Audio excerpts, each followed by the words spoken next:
International Youth Day is coming up, and every 12th of August we get to celebrate the Youth Day. And this time we're going to Camp Piringisa to celebrate the International Youth Day, looking at the theme Safe Spaces for the Youth.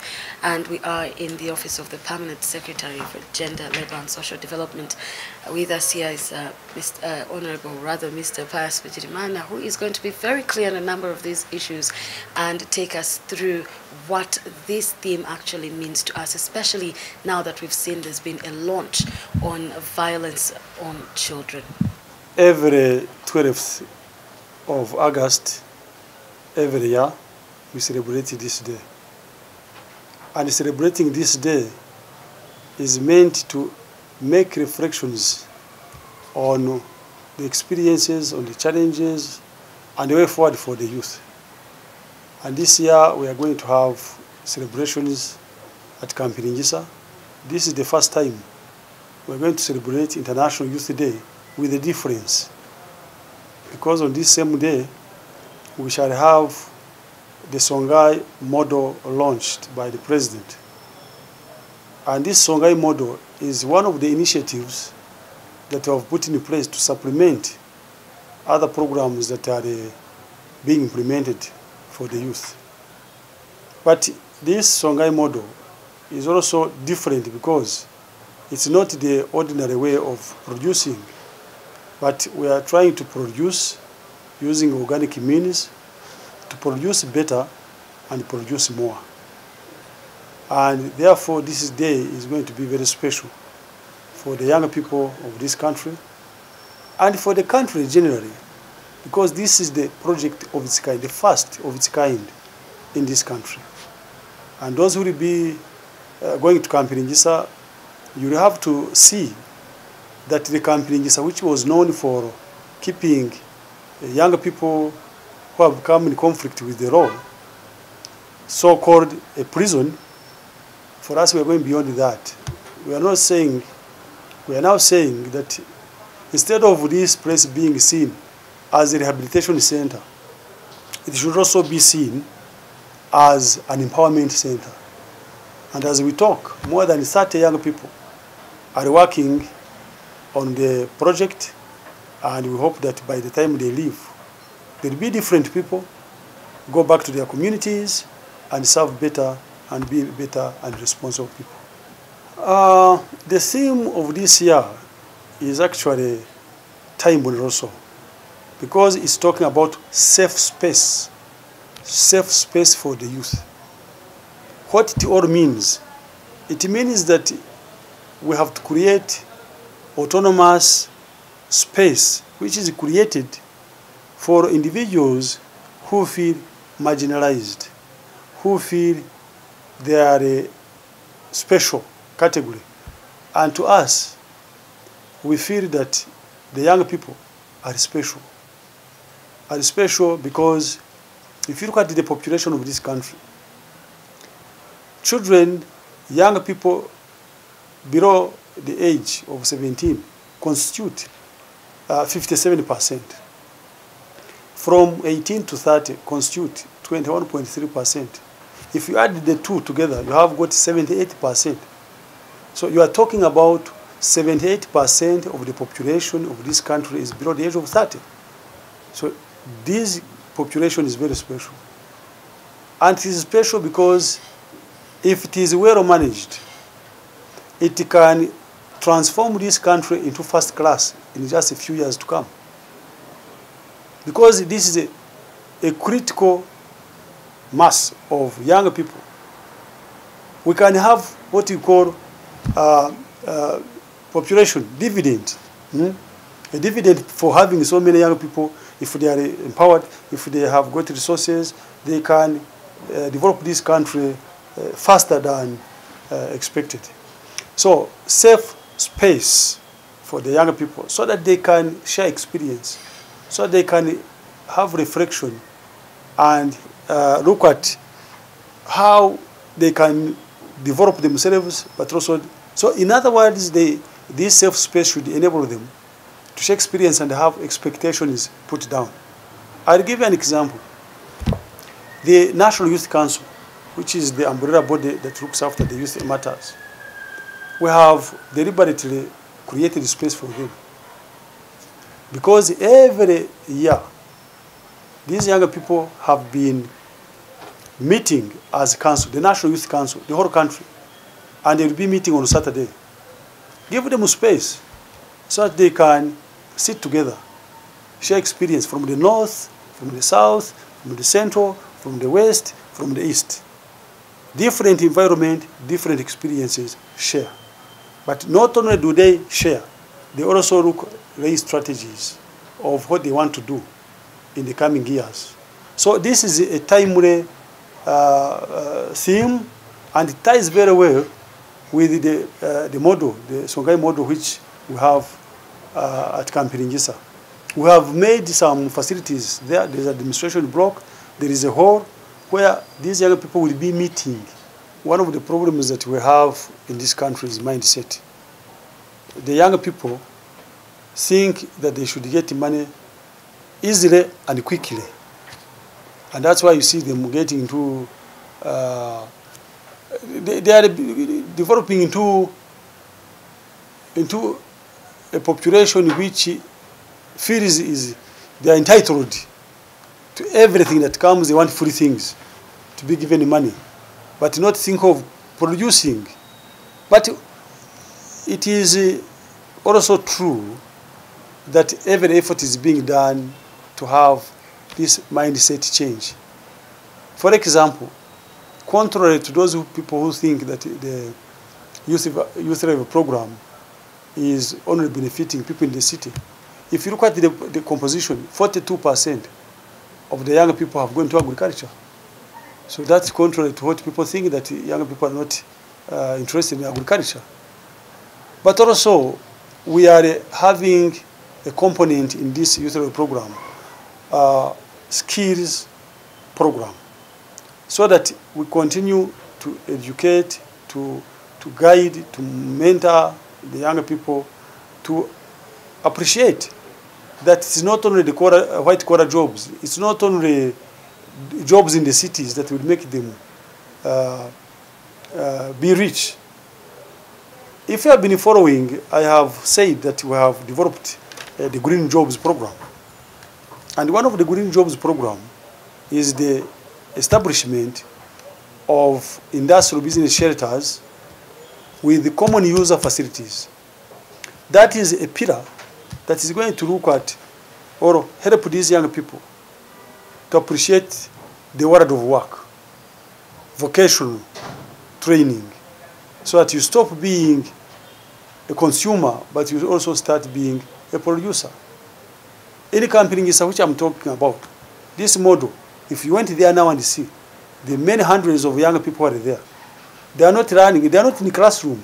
There is no pedagogy there, teaching and learning. But they are learning how to use their hands to go and replicate what they have learned. So we think that's the right way to go. We think if we can have as many youth getting hands-on, that is how we can develop this country. All of the children in the world, they have got fundamental rights. And those rights are as follows. One, the right to survive. And when you're talking about survival right, you are talking about nutrition, you are talking about health. So every child, wherever he or she is, has got a right to survive. And it's the duty of us as parents, as government, to make sure these children survive, they don't die. Take them to hospital. Do they have medicine? Are they immunized? Do they have food? Do they have nutritious food? Those are issues. Two, the right to protection. And protection has got so many aspects. Protection, physical protection, psychological, sexual. There are many children who are being abused left and right. Either they are being punched, they are being bullied, they are being terrorized, they are being sexually abused. So these children have got a right to protection. Then the children have got a right to development. In other words, these children have to be sent to school. If you're talking about this population we have here, if you want the country to develop, these children must go to school and learn skills, get the knowledge, and the right to participate, to be part and parcel of the debate that are going on. Because I believe that these young people have got good, actually very brilliant ideas. So we need to listen to the younger people. Now, having told you about the fundamental rights of children, how are we looking at making sure that the violence against children is minimized? 3 things. 1 is prevention. How do you prevent violence against children? We must look at where they come from. Because these children are in our homes. These children are in communities. These children are at school. These children are even on the roadside, they're moving. So we must sensitize people. We must sensitize the public the dangers of violence against children, so that at every stage, children must be protected. And where there is breach, then the people involved must be apprehended. Secondly, we need to look at the response. If there is violence against a child anywhere, how do we respond as government? How do we respond as a community? How do we respond as parents? When violence is emitted to the children, we need to, first of all, investigate, find out who has done it.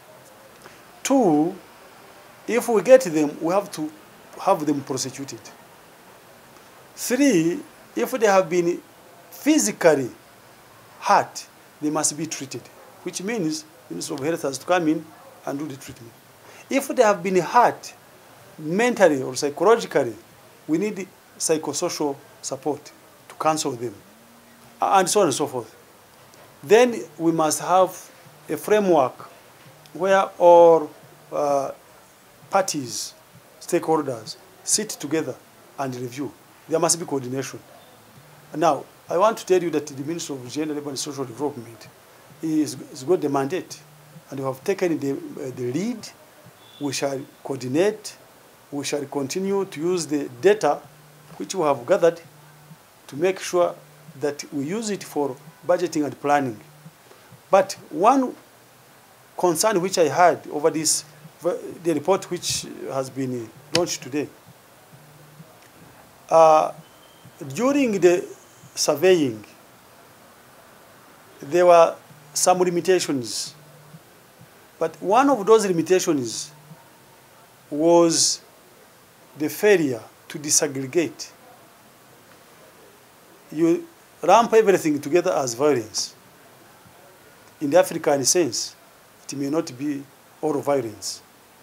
There is what we call harassment and violence. Those are 2 different things, although they are related, because harassment can lead into violence. But this survey report is saying that even when I look at you and wink, if a man looks at a woman and winks and or touches you, that is violence. that is sexual violence. Really, if a young man is trying to attract another girl, how can you say that is violence? So we think that is something that we are going to look at as we go along, because, and also disciplining our children. I was born and found my parents doing manual work, and I was under obligation to help them on weekends from school. Actually, like Saturday, I would go into our banana plantation, and my father would say, "You have to make sure that you clear this yourself alone." My sister would be given another portion, and then we would go. And if we don't do it, that would be an issue. So, but some people think that is harassment, is violence. No. I don't support corporal punishments. I don't support anybody who intimidates and who scares and who harasses the children. But I support parents who guide, who mentor, who give their children the support that they should have. We're all brought up like that. But because we are living in this modern world. I come to the office here. I don't have even time to see my children. And they end up getting some bad manners, and then they are told that is okay, child can behave like that. It's not okay. We need to have these parenting guidelines, and we're going to disseminate the parenting guidelines for parents to really be responsible for their children. If we don't, I know you are still young, you may not have children, but you're going to have children. When you get these children, you must pay attention. And we have established a toll-free line at Kireka, child helpline 1116, with the police. We have got even prosecutors. If you abuse a child, we call. And we have received so many calls, and we have really acted on that. You know, we have developed the integrated early childhood development. And this policy has been developed. And this is also even a plan which has been put in place. Because children must have full space to develop mentally, physically. And you know, long time ago, when we were in primary school, we even used to have what we call physical education, PE. We would take a whole hour in physical education. I don't know what happened. I don't know how it happened. So I have started my physical education here. Minister of Gender, we started in 2015. Because physical education helps you to even think better. Apart from helping you to bounce away the opportunity diseases, it helps you to think better. It helps you to network. It helps you to build the teams. It helps you to break the barriers, and therefore giving you space to think. And it helps you to work better. And the results are very enormous. So our strategy is to have this multi-sectoral approach towards the development of the young people. We've got the Minister of Health, we've got the Minister of Agriculture, we've got the Minister of Justice. All of these ministries which have got education, of course, something in common to do with the children. And when you're looking at those rights I've talked about, they all come in. Because survival means food, survival means health. Talking of protection means education. Development means education. Protection means police, means judiciary. Mindset change is extremely very important. You know, our failure to perform, our failure to deliver, can be attributed to our negative attitude. Because many young people think that government is the custodian or is the only one which has got jobs. So that even these who have got the opportunity to go to vocational training schools, they look at those as inferior. And I'm saying no. Actually, if you look at countries like Germany, look at countries like Japan, Austria, and others, what has made them become strong is because of that critical mass of young people who went into vocational training. So that they now cease to be a burden, as I may call it, a burden to the state. But they look at creation of jobs themselves. And that's what we're trying to do. I have told you this program we have started at Cambridge. It's basically that. To have that sense of feeling, to have that mind that actually is supposed to create jobs yourselves. So that's number one. Number two, and this is related to what I was talking about, parenting. We parents who have abdicated our responsibilities.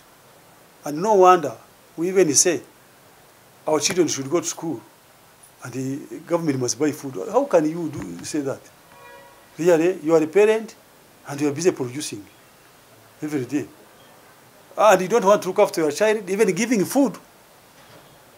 During our time, we used to go with our provision and they would show us a classroom, a room where to put off. And you know, this is my, and the lunchtime you go and eat mahoro, but you survive. So why can't our parents be responsible enough to pack the food for their children? That's number two. Parents have abandoned the children. From this office to Nakurabye, pork, chicken, drink, home when he's drunk. No time to have a chat with the children. And then these children grow up without having that attachment, without learning from the parents. So we need to do more as parents to parent and make sure that our children come up responsible people. Well, there you have it, the Permanent Secretary, Gender, Labour and Social Development, Pius Bigirimana, being very clear on a number of things and looking at what we mean by safe space for our youth and our children as well in regards to their upbringing. Now,